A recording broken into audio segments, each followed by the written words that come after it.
Britain once fought a war against China, not to stop drugs, not to protect people, but to keep selling drugs.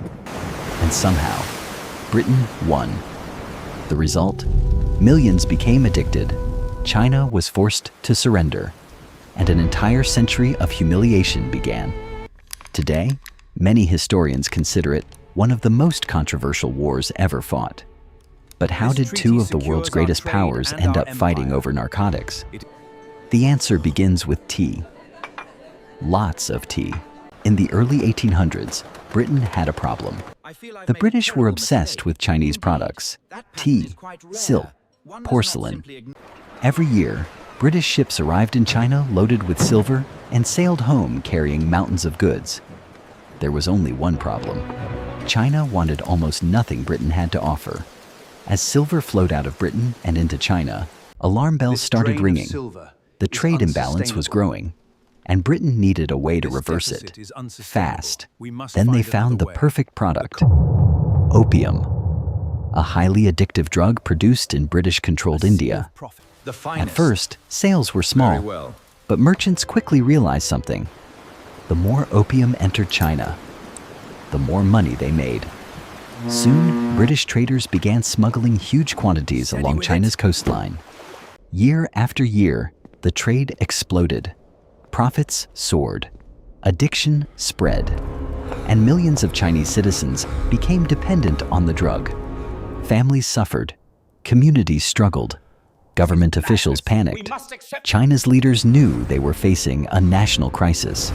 So, they made a decision: stop the trade completely. In 1839, an official named Lin Zexu arrived in Canton with a mission: destroy the opium network. He seized massive stockpiles, shut down trafficking operations, and then made a move that shocked British merchants. More than 20,000 chests of opium were publicly destroyed. No compensation, no negotiations, just destruction. To China, it was justice.